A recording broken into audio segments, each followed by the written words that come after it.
사도행전 6장 1절에서 7절까지 말씀을 봉독해 드립니다. 사도행전 6장 1절부터의 말씀입니다. 그때에 제자가 더 많아졌는데 헬라파 유대인들이 자기의 과부들이 매일의 구제에 빠짐으로 히브리파 사람을 원망하니 12사도가 모든 제자를 불러 이르되 우리가 하나님의 말씀을 제쳐놓고 접대를 일삼는 것이 마땅하지 아니하니 형제들아 너희 가운데서 성령과 지혜가 충만하여 칭찬받는 사람 7을 택하라.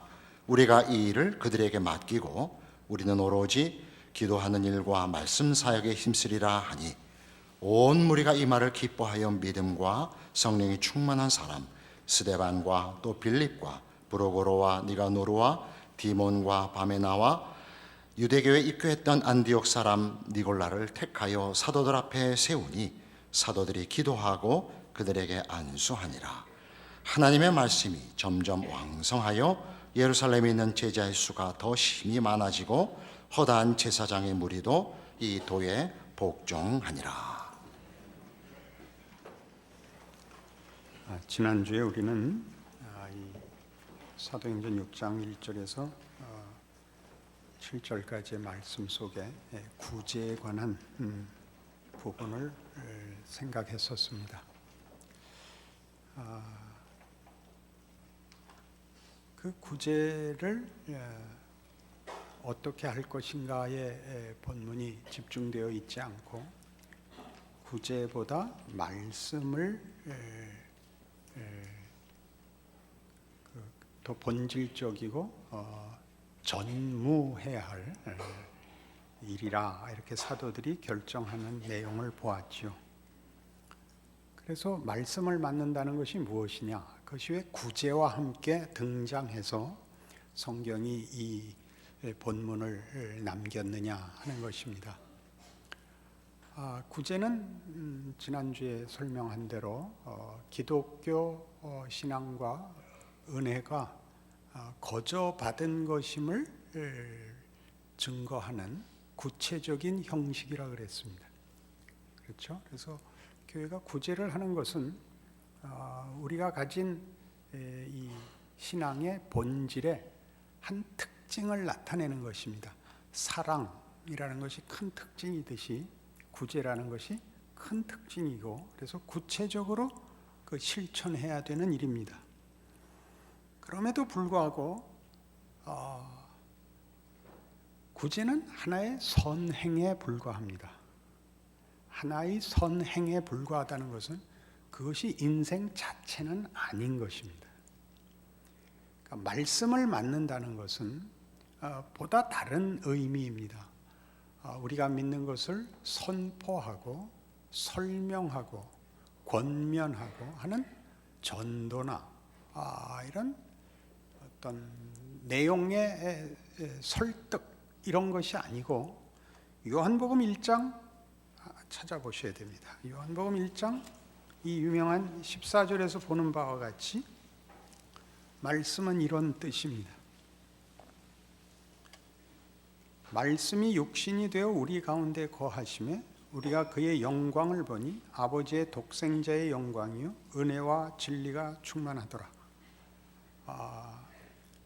말씀을 맡는다라는 사도행전 6장에서의 구제와의 비교는 바로 이것입니다. 그것은 한 인간 전체, 존재 전체와 인생을 신앙으로 담아내는 것을 말합니다. 구제와 뭐가 비교된다고요? 구제는 다만 하나의 선행입니다. 하나의 선행이라는 것은 내가 내 호주머니에 있던 걸 하나 꺼내주는 것에 비교하자면, 말씀과 비교하자면 그런 정도고, 말씀을 맡는다는 건 나를 내놔야 되는 겁니다. 나라는 존재와 내 인생을 내놔야 됩니다. 제가 젊었을 때 가졌던 큰 의문 중에 하나가 기독교 신앙이라는 것이 도덕이거나 선행에 불과하다는 것이 뭐라고 이해할 수 없게 그때 하나의 의문이었어요.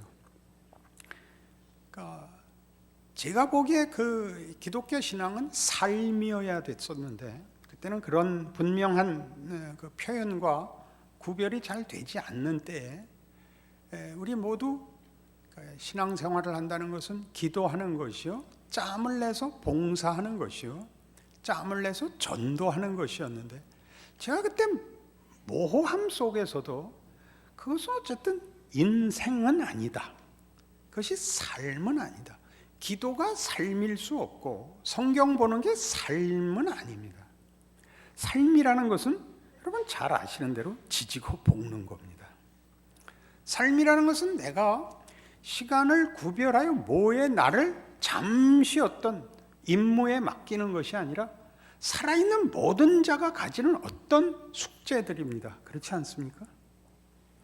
누구의 자식이 되고 누구의 부모가 되고 어느 나라에 태어나고 어떤 상황 속에 있는 것, 시간과 공간의 구체적인 어떤 그물망 속에 하나가 되는 것입니다. 내가 만들지 않은 내 지위, 내 위치, 내 책임, 어떤 그 주어진 도전 앞에 서 있습니다.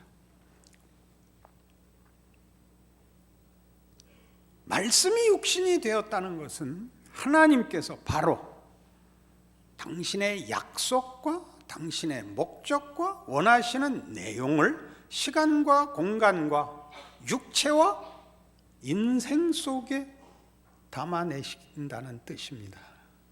그렇게 예수께서 오셨죠. 그게 말씀을 맡는다는 뜻입니다. 얼마나 잘 우리의 믿음과 우리가 가진 복음을 설명하느냐, 얼마나 감동을 주느냐 하는 것은 좀 더 다른 문제입니다. 그 차이를 이해하시겠습니까?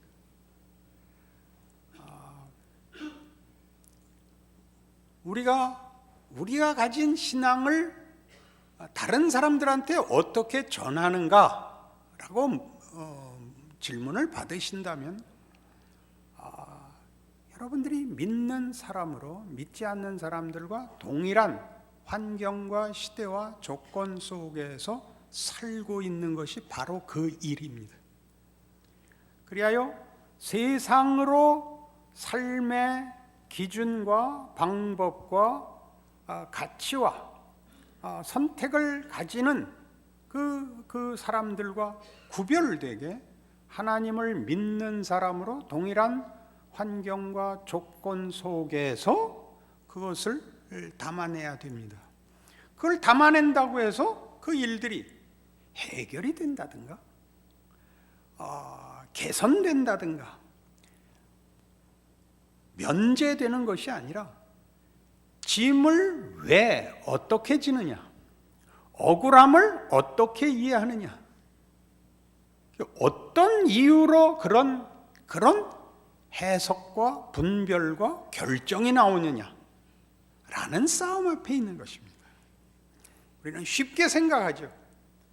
예수 안 믿었을 때는 자기 힘으로 해결해야 됐던 것을 예수 믿어서는 자기 힘으로 해결하지 않고 예수께 기도해서 해결한다고 해결하는 것이 아니라 짐을 지는 싸움입니다. 세상 사람들이 다른 방법이 없어서 이기는 싸움밖에 할 수 없는 그런 짐을 지고 있다면 우리는 질 수 있는 이 힘을 갖고 있는 자로서 짐을 집니다. 여러분이 예수를 믿어서 많은 문제의 해결을 얻고 세상보다 다른 어떤 자랑을 할 수 있다면 그것도 여러분이 짐지는 방법이요 신앙일 것입니다. 그러나 다수가 경험하다시피 그런 일들은 보편적인 응답이 아닙니다. 우리가 경험하는 보편적인 기도와 신앙에서의 응답은 우리의 기대와 다릅니다. 그러나 이것만은 보편적인 것입니다. 어떻게 되겠지? 막연한 체념이 아니라 하나님이 약속하신 일들이 일어나겠지 라는 것은 모든 신자들의 신앙의 깊이와 크기와 상관없이 근본적인 어떤 근거입니다. 힘입니다. 그렇지 않습니까? 고린도전서 2장 가보시겠습니까?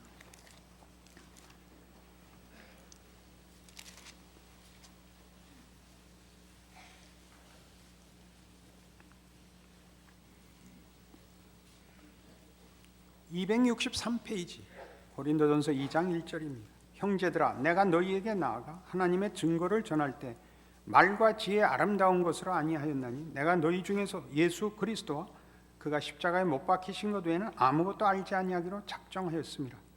내가 너희 가운데 거할 때 약하고 두려워하고 심히 떨었노라. 내 말과 내 전도함이 설득력 있는 지혜의 말로 하지 아니하고 다만 성령의 나타나심과 능력으로 하여 너희 믿음이 사람의 지혜에 있지 아니하고 다만 하나님의 능력에 있게 하려 하였노라. 고린도 교회를 세울 때, 처음 고린도 교회 교인들을 만났을 때, 교회가 있고 만난 것이 아니라 이제 그 만남과 하나님의 구원 역사로 인하여 고린도 교회가 생길 그 처음에 어떻게 했다고요? 두렵고 떨었더라고요. 두렵고 떨었다는 건 무슨 의미죠? 그가 이 일을 하는 일에 하나님이 다른 어떤 무기들을 주시지 않았다는 뜻입니다. 우리 잘 쓰는 혈혈단신으로 아무 보장 없는 오직 하나 복음이 무엇인지를 아는 것과 그 일을 하나님께서 바울 자신에게 이루었듯이 온 인류에게 이루려 한다라는 믿음 하나를 들고 고린도 교회를 시작하는 겁니다. 내가 이것을 설명하고 설득하고 납득시키러 나가지 않고 하나님이 일하신다는 사실 하나로 인하여 아무것도 가진 것이 없고 보장되지 않았지만 나가섰다. 신이신 창조주 하나님이 인간들을 구하기 위하여 우리의 몸과 우리의 인생에 들어오신 것 같이 정말 모든 권세와 영광과 힘을 놓고 한 인생으로 들어오신 것 같이 그렇게 신자들은 세상 속에 하나님이 아무것도 주시지 않은, 그래서 세상 사람들보다 더 가진 것도 자랑할 것도 증거할 것도 없는 모습으로 동일하게 세상 속에 이렇게 버려지듯이 보냄을 받고 있습니다.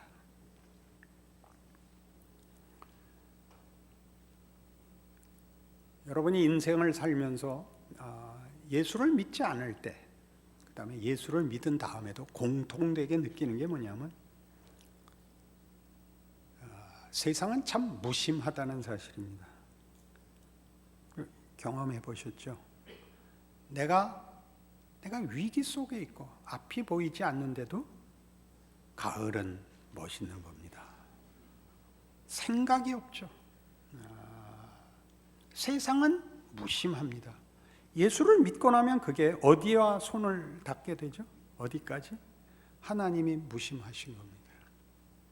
하나님은 도대체 정말 그 아들을 보내신 분이 맞긴 맞나 싶습니다. 무심해 보이십니다. 나중에 더 들어가면 무심한 것이 아니라 하나님의 일하심의 그 기본이 얼마나 탄탄한지를 알게 됩니다. 내가 출렁거리고 있지 태평양 물에 파도가 친다고 해서 지구가 두 쪽 나는 것은 아닙니다. 그것은 우리가 보통 쓰는 표현으로 컵 안의 태풍이라는 말이 있죠. 컵 안의 태풍. 별거겠습니까? 컵 안의 태풍은 우리 커피 타 먹을 때마다 일어나지 않습니까? 우리가 휘저어서 토네이도가 일어나고 컵 안의 태풍입니다. 그래봤자 컵, 그래봤자 태평양, 그래봤자 지구. 이렇게 우리가 느끼는 무심이 사실은 하나님의 신실하심과 두터움, 믿을만함 한 증거일 것입니다. 우리가 보냄을 받고 우리는 아무것도 가지지 않고 그치, 뭘 어떻게요? 어디까지 하려는 건지 모르는 인생을 살고 있는 것 같은데, 바로 거기가 최전선이라는 뜻이요. 여러분이 보냄을 받은 자리라는 뜻입니다. 우리는 이 인생을 사는 것을 자꾸 거부합니다. 선행이 쉽습니다. 나를 주고 인생을 맡기는 것이 아니라 호주머니를 털면 되는 것이기 때문입니다. 이 말을 이해하셔야 됩니다. 요한복음 14장으로 가시죠.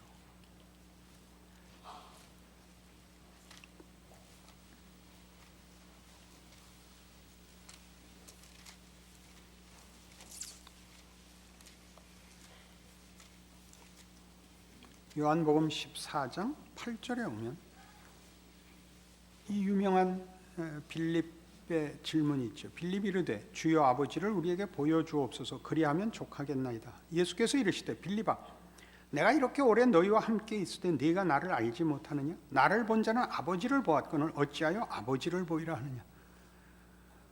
빌립이 요구한 건 뭘까요? 초월로 보여달라는 거죠. 하나님의 초월성을 보여달라는 것이고, 예수님의 답은 뭐죠?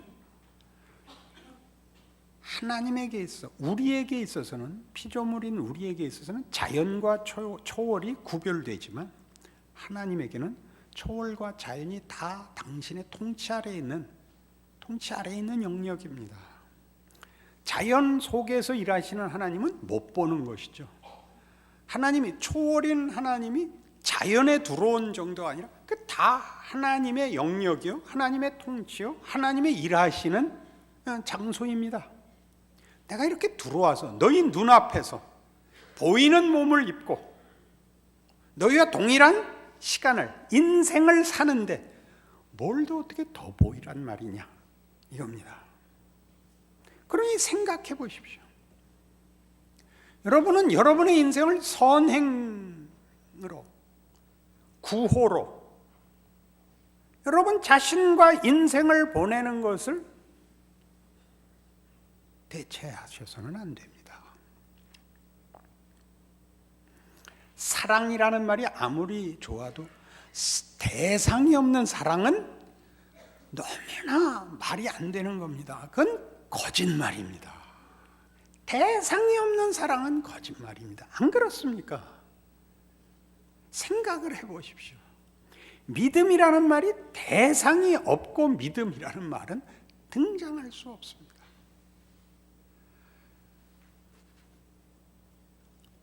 우리 모두가 말씀을 맡았다.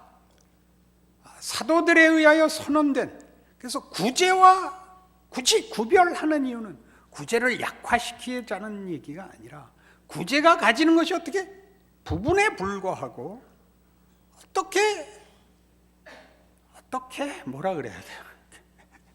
그거 아니다, 그런 얘기예요. 이렇게 어느 나라 말이나 생략이 많을수록 고급한 언어랍니다. 그러니 생각해 보십시오. 우린 지난 시간엔 이런 식으로 따졌죠. 선행으로 복음을 꺼내놓지 않아도 인정받는 것으로 기독교를 넘기지 않도록 조심하자, 이거였습니다. 중요한 문제죠.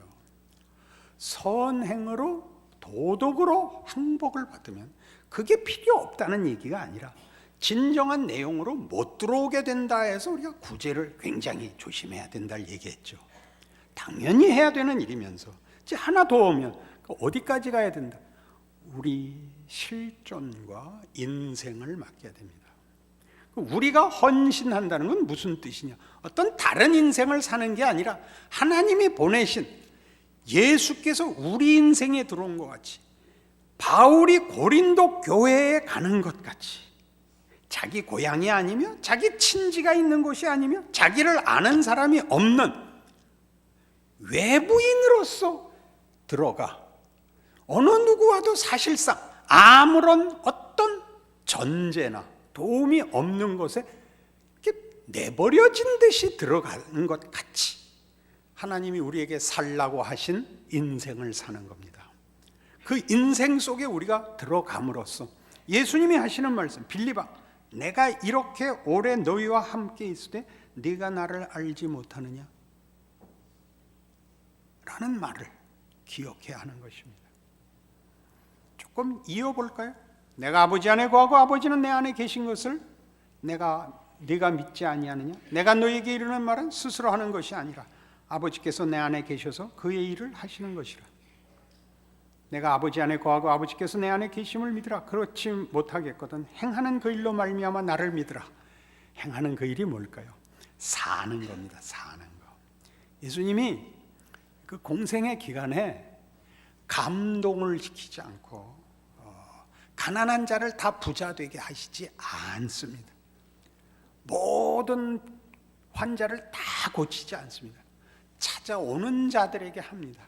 그의 인생을 사십니다. 어떤 인생? 하나님의 나라가 가까이 왔느니라 회개하라. 진정한 아브라함의 자손 노릇들을 하라. 설교를 하시죠. 그러면서 그거를 전부 하루하루의 삶 속에서 일어나는 일들에 반응하시죠. 당신이 무엇을 하러 가는 것이 아니라 그가 이 일, 하나님이 보내신 이 일을 다하고 예루살렘에 올라가 죽으십니다. 그 길을 걸으셔야죠. 조금 더 이어볼까요? 내가 진실로 너희에게 이르노니 나를 믿는 자는 내가 하는 일을 그도 할 것이요. 이게 그 말입니다. 말씀이 육신이 되어 우리 가운데 거하심에 우리가 그 영광을 보니 하나님의 독생자의 영광이요 은혜와 진리가 충만하더라. 예, 그렇습니다. 그 인생을 사셔야 됩니다. 내가 하는 일을 그도 할 것이요. 어떤 일이라고 생각합니까? 죽어 나가는 인생을 사는 것입니다.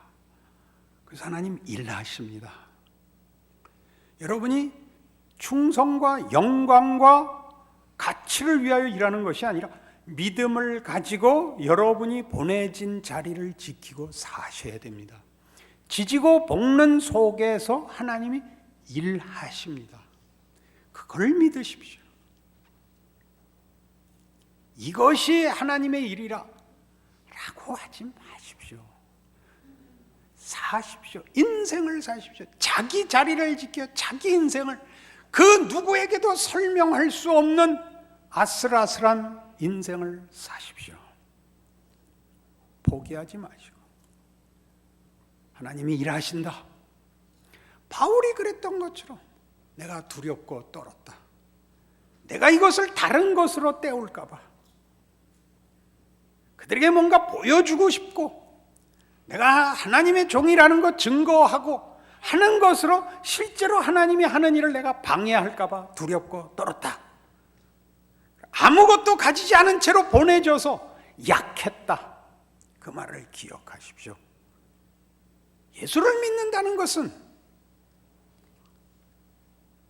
예수라는 이름 자체에 있듯이 하나님의 일하심에 신비와 능력과 지혜와 반전에 관한 충성입니다. 그래서 여기도 그렇게 나와요.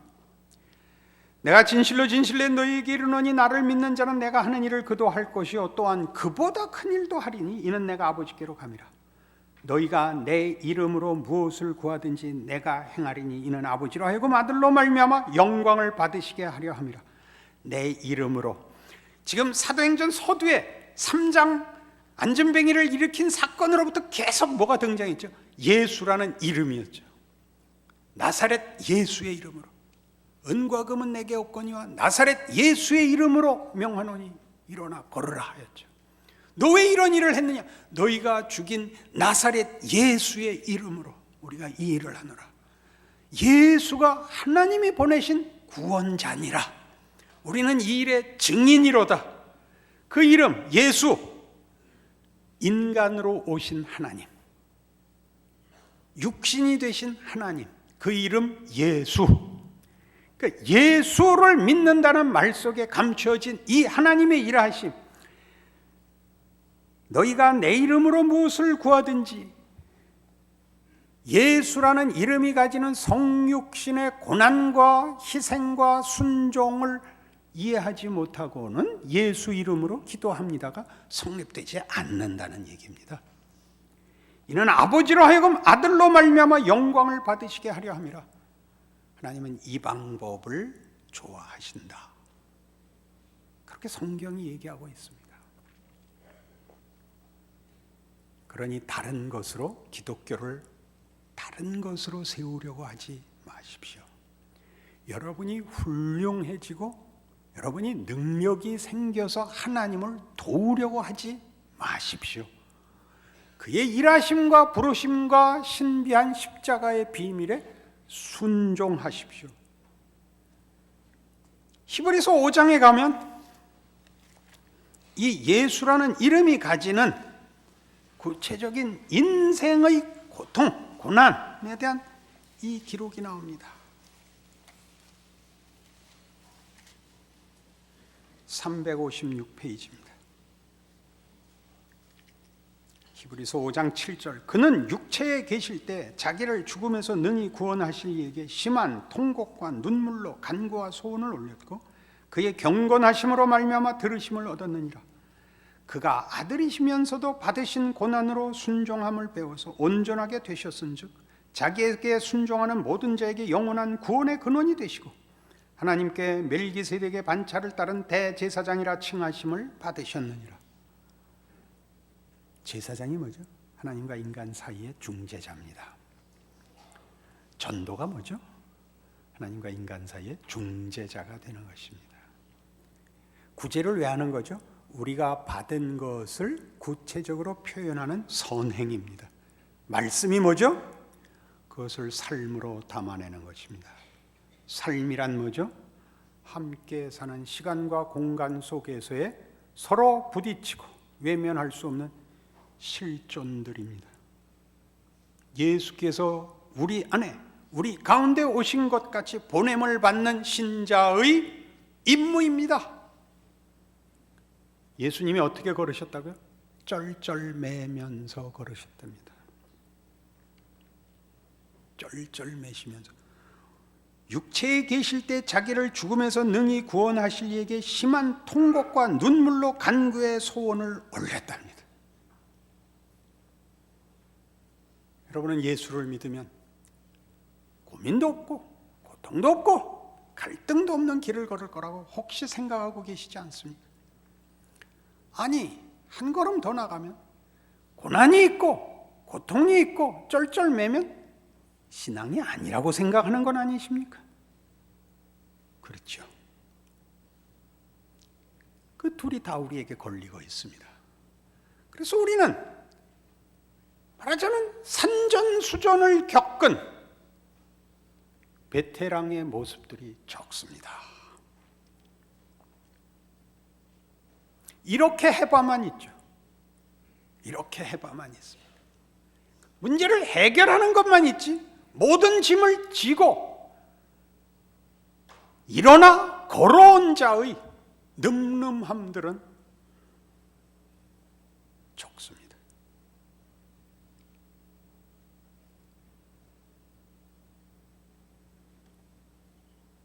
이사야 53장에 예수님의 구원자로 오실 예수님의 모습, 그의 사역, 그의 일하심에 대하여 1033페이지 구약성경에 이런 무시무시한 표현이 있습니다. 이사야 53장 7절입니다. 그가 곤욕을 당하여 괴로울 때에도 그의 입을 열지 아니하였으며 마치 도수장으로 끌려가는 어린 양과 털 깎는 자 앞에서 잠잠한 양같이 그의 입을 열지 아니하였도다. 그는 곤욕과 신문을 당하고 끌려갔으나 그 세대 중에 누가 생각하기를 그가 살아있는 자들의 땅에서 끊어지면 마땅히 형벌받을 내 백성의 허물 때문이라 하였으려. 그는 강포를 행하지 아니하였고 그의 입에 거짓이 없었으나 그의 무덤이 악인들과 함께 있었으며 그가 죽은 후에 부자와 함께 있었도다. 이게 무슨 말이에요? 실제 인생을 사셨다는 얘기죠. 이렇게 구름 위로 날아다니시지 않고 인생 속에 들어오시자 이 고난을 겪으실 수밖에 없었는데 아주 좋죠. 괴로울 때도 그의 입을 열지 아니하고 도수장으로 끌려가는 어린 양과 털 깎는 자 앞에서 잠잠한 양같이 그의 입을 열지 아니하였도다. 좋아하는 성경 구절이 되시길 바랍니다. 여러분이 형통하고 모든 것이 해결되는 신앙의 길을 걷고 있다고 오해하고 있으면 이 구절은 쓸데없는 구절이 될 것입니다.